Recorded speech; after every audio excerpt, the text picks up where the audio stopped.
All right, so Anthony Richardson, speaking of quarterbacks, we'll move right now into our top 5 quarterbacks. Me and Charlie both have our top 5. We graded them a little differently. I have a grade for all of them. Charlie will probably soon. But again, so when we graded these quarterbacks, again, like I said, go over our top 5. Grade on deep accuracy, mobility, arm strength, pocket presence, durability, processing, progressions, short accuracy, and play extension.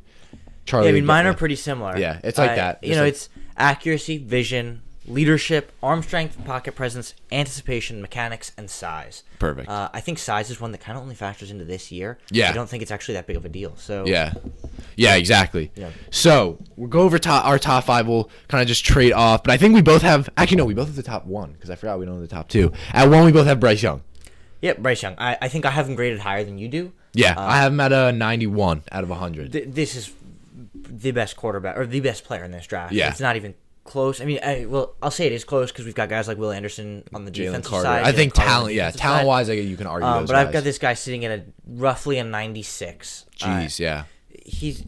There are not many faults that you can find in Bryce Young's game, and where there are faults, he makes up for them in some incredible attributes like his pocket presence, his vision. He's just an unbelievable quarterback.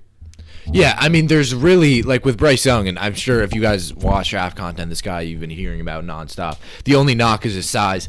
I did not know he was 5'10". I thought he was 6. Well, he clocked in at the combine at 5'10". I mean, thought he was 6. Yeah, which is very, and again, like I hate, because every draft, every quarterback, like they always have that knock, like 5'10" to me is just really, really small. They find somewhere to knock the quarterbacks. Last year was Kenny Pickett's hands. Yeah, like, exactly. This year's Bryce Young's size. But Kenny Pickett's hands did kind of play a role. I don't think they played a big role. I think Kenny Pickett had a relatively successful freshman year, and I just don't think.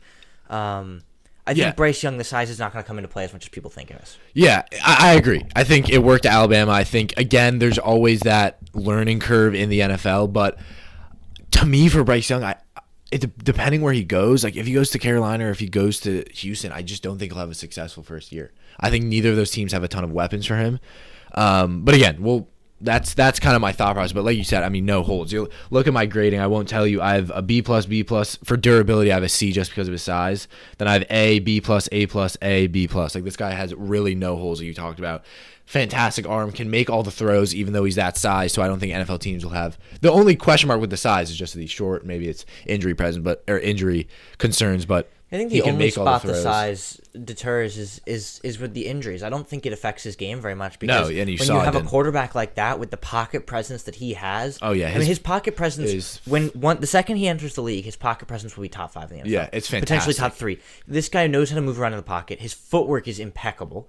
So he's moving around in the pocket, and he's doing it efficiently, and then he's got the arm to make all the throws. So I don't think the size knocks him during play.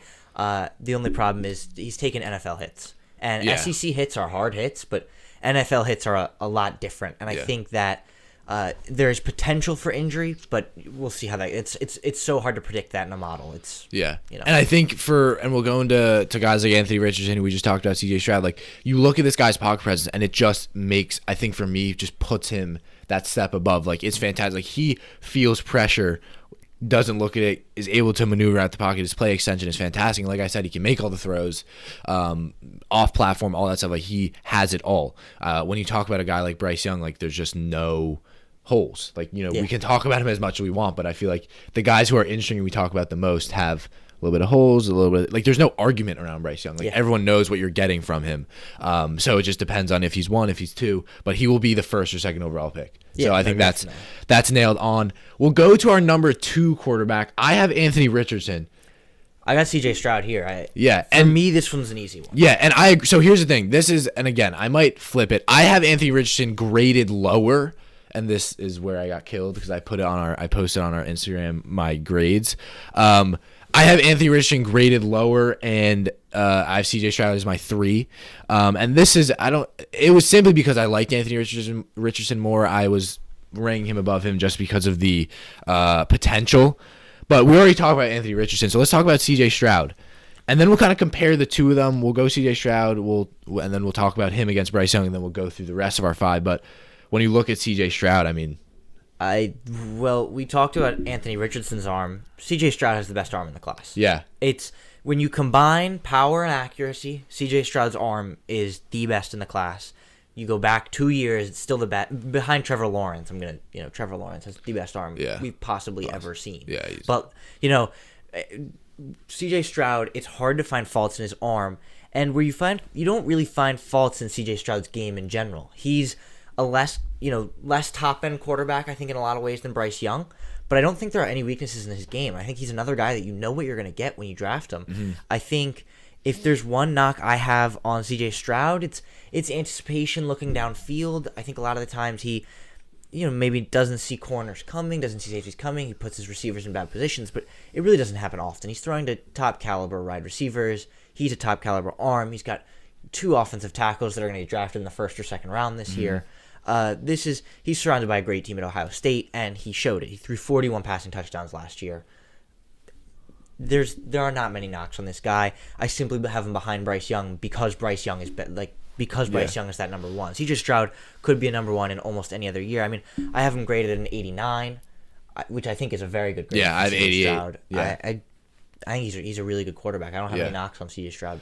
Yeah, I agree. I think, again, and I think what teams may look at as that size, he's 6'3", 213, so, again, a big dude. And I think what Surge said in his most recent mock draft, where I think he mocked C.J. Stroud first to the Panthers, is, like, this guy, if he didn't have that game against Georgia, he may have been falling down draft boards. But obviously that game he showed what he can do against a fantastic defense, one that's going to be as close to what you'll get in the NFL. But, yeah, I mean, I agree. The one thing for me with C.J. Stroud is a pocket presence, with which Bryce Young has. Like, for me, my grade, I have A minus, A, B plus, B, and then for pocket presence, I have a C plus, and then A. I think for me, C.J. Stroud is the kind of guy who will make all the, like, what you're getting. I agree. I think there's not many knocks you can have. Like, he checks so many boxes, and I think it's the same with Bryce Young. I think it really just depends on who you want, who fits your scheme more. But I do think in terms of that polishedness, like a guy who really just, like, a talent who you just know is going to be fantastic. Like, I think for C.J. Stroud, there's that little bit of a chance. And I guess you have to say it for Bryce Young because he's 5'10". But I think there's that little chance that they don't succeed. Obviously, that's every NFL prospect. But I think C.J. Stroud is a little more room for error. I think, a pretty similar prospect coming out of college a couple years ago in Zach Wilson. Right. I love C.J. Stroud way more than I like Zach Wilson at that point. But I know a lot of people were really high on Zach Wilson, including Surge and a lot of Jets fans and a lot of people who were expecting to get him. But I think it's a very similar prospect, size-wise, arm talent, and Zach Wilson didn't pan out. I think C.J. Stroud is better. Yeah. I think he has a much higher chance of succeeding. I think this is a guy, again, not many faults, and I think you know what you're getting, and this is a good player. Yeah, I agree, and I think, it's just he's a little more erratic than Bryce Young. He's a little more, he doesn't sense pressure as well. Like, Bryce Young is just that little more refined, but C.J. Stroud has a size, so it depends on what the team wants. But when you look at both of them, who do you think will get taken over Bryce Young, or who do you think will get taken first? Because I think the Panthers will take the shot on C.J. Stroud over Bryce Young, and I think it's a better fit. I think if Bryce Young went to Carolina, he just wouldn't be as successful as he would if he went to Houston. I think Bryce Young could be successful anywhere he gets drafted. Alabama's known for having their powerhouse rosters. They didn't have one last year, and Bryce Young still took them to, I believe, the 5th-ranked team in the country. Yeah. They didn't make playoffs. They had some bad games, but, Bryce Young still threw 32 touchdowns and 5 picks. I mean, this guy is incredible. And I think that while C.J. Stroud might be a better fit with the Panthers, I've seen a lot of people saying that the Panthers and Josh McCown prefer C.J. Stroud. Yeah. But for me, I think Bryce Young is enough better than C.J. Stroud that any team picking first should take Bryce Young. I think you're automatically getting a few wins. I think Bryce Young in this draft is like your Trevor Lawrence of a couple years ago. While Zach Wilson may have been a better fit at the Jets, right, Trevor Lawrence is just the better player. And you have to take a guy like that. And we've seen how it's gone for Trevor Lawrence. I think the Jaguars are a better organization right now than the Panthers. And that's helped them succeed, especially with the addition of Christian Kirk, which I don't think the Panthers are going to do next year.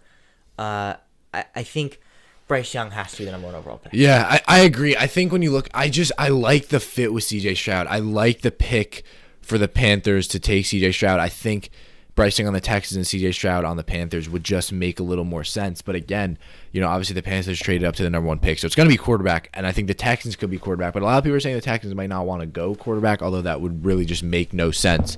Yeah, but again, I think when you look at both the players, it really comes down to, I think the scheme fit's going to be the most important, and then I think if you're an NFL scout, it's going to be, does size play that big of a role? And I think if it does, I can't blame them because, it's obviously you're wasting a top 2 or first overall pick on this guy. So I think that's going to make a big change. And obviously you're hoping this guy's your cornerstone to build on for the next decade or two. So I understand both picks. I think one of these guys will be the first pick, I would hope, because I think the Panthers will go quarterback. So I think it's, you can bring it to the bank with that. Like, it'll be one of these guys, but I definitely think it's a tough one. Like, I think we're going to go into draft day, and I think we're going to have the same opinion here. Like, we're not going to know who it's going to be. We won't know, and I think they'll take all the time in the world. I think they'll take all the time in the world. Because this is their franchise quarterback for the next 10 years, hopefully. This is a big decision. Exactly. So I think that's what it'll come down to. But obviously, so I had Richardson at 2. Who is your 3? I got Will Levis as my 3. And I have Will Levis we as my talked 4. enough about Richardson earlier. So I'm just going to say why I think Levis is up there. I think Levis, when you look at the stats, did not have the best of seasons. 2,400 yards, 19 touchdowns, 10 picks is not great. Kentucky was terrible this year. Yeah, Kentucky were very bad. And a lot of that gets attributed to the quarterback, but they just did not have a very good team. This is where Wan'Dale Robinson left. Yeah. Will Levis is 2-year starter here. He was excellent last year and just not as good this year. I think Levis, when you look at the arm talent, this guy also has a really strong arm. It's up there with C.J. Stroud. It's up there with Anthony Richardson. I prefer the less raw Will Levis towards Anthony Richardson.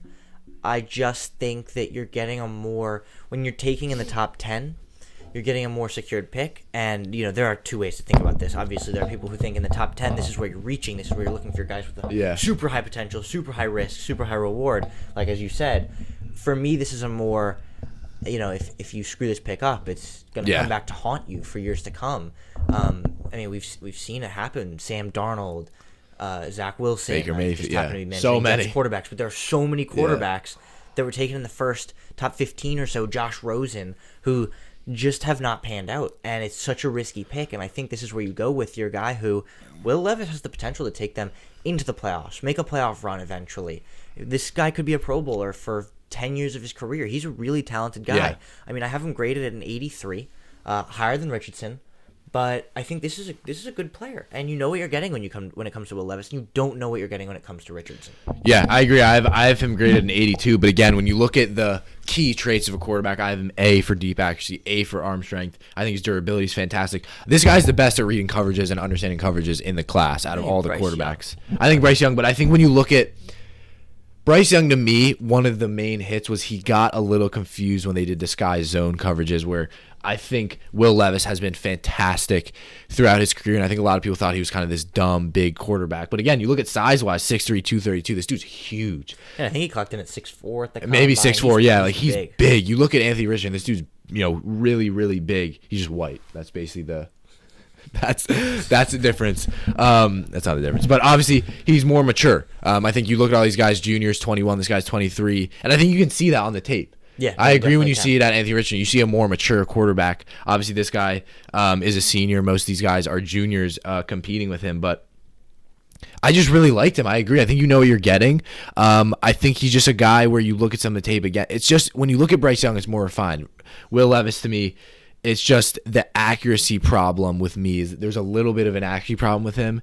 And I would even say like pretty big accuracy problem, which I think needs to be coached. And unfortunately, accuracy is kind of one of those things where you just need to learn. Accuracy is that's like your height. You can't do anything about it. So it can be coached a little more than your height, but it's definitely one of those things that are a lot more hard to change as opposed to scheme fit or reading coverages. But I think he has all the tools, and like you said, he's not a raw prospect. I think this guy could be very successful. This guy could be a day one starter. Anthony Richardson couldn't. So I think a lot of teams will look at that, and that's why I like him. I like Richardson more, but I think Will Levis should go before him if you're the Colts. Just because the Colts don't have a guy. Makes a lot of sense. Yeah, exactly. But you give him a top tier running back like Jonathan Taylor that for his rookie season he can just sort of sit behind and give him the ball. Yeah. And then you got receivers like Michael Pittman. I think it's good. Yeah, exactly. It's a really decent fit for Will Levis. I think their offensive line will protect him well. I like Will Levis to the Colts at whatever they and it's very funny because my pro comp for him is actually Carson Wentz, and a lot of people are like, You think he's good, but you compare him to Carson Wentz. Carson Wentz was a fantastic quarterback. Coming out of college, he was very good, and he played didn't make it to Super Bowl, got injured, but like MVP content, like Carson Wentz very much before injuries was a very good quarterback. Like he was a winning quarterback, so I think Will Levis could be that kind of guy. My tough one there is the running ability. Yeah, Levis is not your big scrambler. Carson Wentz ran a lot, and that's why he got injured so much. But he's not like a Jared Goff, like a mobile type quarterback. No, right? but I would see Will Levis. He's not gonna run. Okay, like you have guys in the league like Justin Herbert who are pocket passers, but when they take off, it's hard to catch him. Josh Allen, that guy's right, fast, and Josh Allen has a lot of designed runs in the game. Justin Herbert's my perfect example of that. He's fast, and Will Levis I don't think is that fast. I don't think Will Levis could be that kind of quarterback. I think Will Levis is more of a Jared Goff kind of passer when he gets to the NFL, or a Matthew Stafford. Right. Or I've seen the Matthew Stafford comparison. You also. know, he's not going to be running a lot, especially in an offense with Jonathan Taylor. I don't think they're going to be giving the ball in Will Levis's rookie season in his hands to run the ball. I don't see that happening. I don't think he's fast enough or reliable enough runner for that to happen. He can run through guys on a QB sneak. Yeah. But I don't know. I wouldn't put him out in the open field. Right. So we'll move down to so you have Anthony Richardson at your 4. Yep. And again, just to go over the ranks if we've been confusing, we both have Bryce Young at our 1. You have CJ Stroud at your 2. I have Anthony Richardson at my 2. I have CJ Stroud at my 3. You have Will Levis at your 3. I have Will Levis at my 4. You have Anthony Richardson at your 4. And then we both have, you have Tanner McKee. Yeah, Tanner McKee at 5. And then I have Hendon Hooker at 5. So Hendon Hooker to me, again, and where do you have because you've done all 10. I've got Hendon Hooker at 6. Okay. It's a very close 6. So Hendon Hooker to me actually really I've seen a bunch of people mocking him in the first round, which I think is tough. I mean, this guy's 25. He's older than a lot of the younger quarterbacks in the league. But again, I mean, like the size of these guys, 6'4", 220, like he has the perfect size. Obviously, I think this guy would be a first round pick. He unfortunately tore his ACL this past season, but he's supposed to be back by August, I believe. Yeah, I'm not sure. So hopefully that's when we see him. But this guy to me, and I have it in my notes, like he's a solid B-level prospect. Like this guy will be fighting for a backup job in the NFL, and I think he could end up making that starting role. So would you take that in the second round? Yeah. I like Hendon Hooker. I think this guy could be a starting quarterback. I don't think people are drafting him to be, whereas all the guys we've talked about above, people are drafting them to be a starting quarterback. Yeah. But like again, I have him like B, C, B. Like I have him in the Bs, where I have all the other quarterbacks have a good 3-4 A's in their game. But I really liked him. I think you looked at Tennessee, like obviously he was very successful at Tennessee this past year. And again, he's 25, so you can obviously attribute that a little bit. Yeah, Jalen Hyatt, like a very good team. But I like Hendon Hooker. I don't have much to say. I think this guy will be drafted to be a backup. He'll fight for a backup job. And I think he'll be the kind of guy where it's like maybe a Jalen Hurts where someone gets injured and he's put into that starting role and hopefully he succeeds. But I do like him. I'm definitely rooting for him. Obviously really unfortunate that he tore his ACL, but hopefully he'll come back and be better than ever. Yeah, I have one concern with Hendon Hooker. I don't think there are many knocks on his actual game. You know, the big thing that can't be ignored, he's 25 and he just tore his ACL. Yeah, exactly. He's a good quarterback, and I probably would have him at my 5 if he wasn't 25 and just tore his ACL. Even if he hadn't just torn his ACL, he's a 25-year-old quarterback, so be it.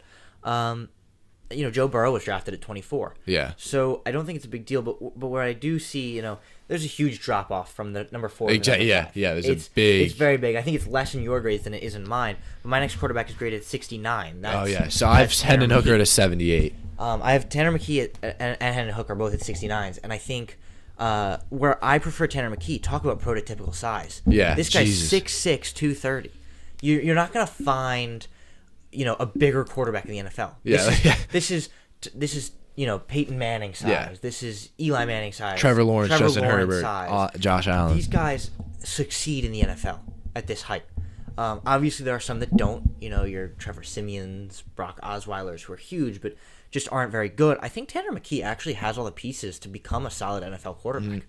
I think this guy, he's got great arm talent. Not as good as some of the top-end quarterbacks in this class, but I think the arm talent is there. He's got good mechanics. He's just got fantastic size. And that's the thing I like most about him. He's going to see over every offensive line, and he's got the ability to make reads.